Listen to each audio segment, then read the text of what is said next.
ఆత్మహత్య కాదు, ఇది ముమ్మాటికి కుల వివక్ష వల్ల జరిగిన హత్యనే.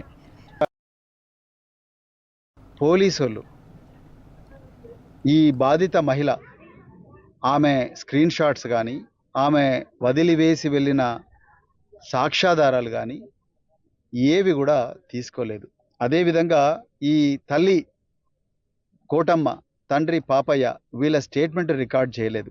ఆ మహిళ చనిపోకముందు ఒక నెల రోజుల వరకు కూడా తనను ఎవరైతే జాన్ రెడ్డి అనే వ్యక్తి మోసం చేసిండో ఆ జాన్ రెడ్డి తాలూకు బంధువులతో వీళ్ళందరూ కూడా మాట్లాడి వాళ్ళని నిలదీసిన వ్యవహారం, ఆ అమ్మాయి వాళ్ళతో మాట్లాడినప్పుడు వాళ్ళు ఈమెను వేధించిన వ్యవహారం, అవమానించిన వ్యవహారం కులం పేరుతోని, అవన్నీ కూడా ఎక్కడ కూడా ఇంతవరకు ఎవరు రికార్డు చేయలేదు.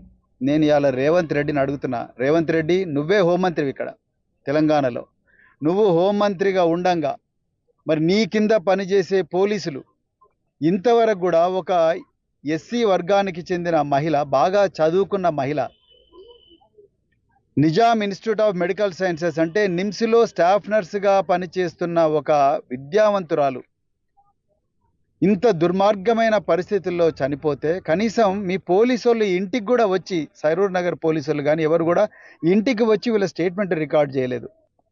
5 రోజులు అవుతుంది. ఒక్క జాన్ రెడ్డి అనే నిందితుని తీసుకుపోయి ఆడ పడేసిండ్రు. ఈ స్థానిక ఎమ్మెల్యే జయవీర్ రెడ్డి ఏం చేస్తున్నాడు? మీ ఆయన హోమ్ మినిస్టర్గా పనిచేసిండు జయవీర్ రెడ్డి, గుర్తుపెట్టుకో. నువ్వు ఇవాళ గెలవడానికి, నీకు ఆ మెజారిటీ రావడానికి ఇక్కడున్న ఎస్సీ ఎస్టీ బీసీ మైనారిటీ ప్రజలు కూడా సహాయం చేసిండ్రు. బిడ్డ, నువ్వు ఇవాళ మరి రాకుండా తప్పించుకొని తిరుగుతూ ఉన్నావు. నీకు దమ్ముంటే ఇవాళ ఈ పోలీసు వాళ్ళు, ఇవాళ నువ్వు సరూర్ నగర్ పోలీసు వాళ్ళు పోయి కూర్చోవాలి. ఈ బాధితులందరినీ తీసుకుపోయి అక్కడ కూర్చోవాలి. వీళ్ళు కూడా ఓట్లేసిండ్రు.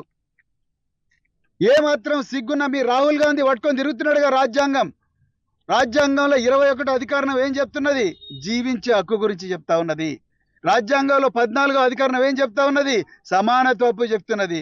మీ వాళ్ళకు ఒక న్యాయం, ఇక్కడ మరి ఎస్సీలకు ఒక న్యాయమా? నేను అడుగుతున్నా జయవీర్ రెడ్డి, అదేవిధంగా మీ నాయనని కూడా అడుగుతున్నా జానారెడ్డిని.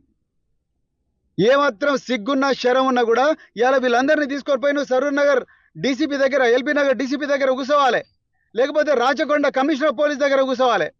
అయ్యా రాచకొండ కమిషనర్ గారు, మీరు కూడా పేద సామాజిక వర్గాల నుంచి వచ్చిన వాళ్ళే. ఆనాడు బాబాసాహెబ్ అంబేద్కర్ గారు రాజ్యాంగం రాయకపోతే మీరు ఐపీఎస్ అయ్యేవాళ్ళు కాదు, నేను ఐపీఎస్ అయ్యేవాడిని కాదు.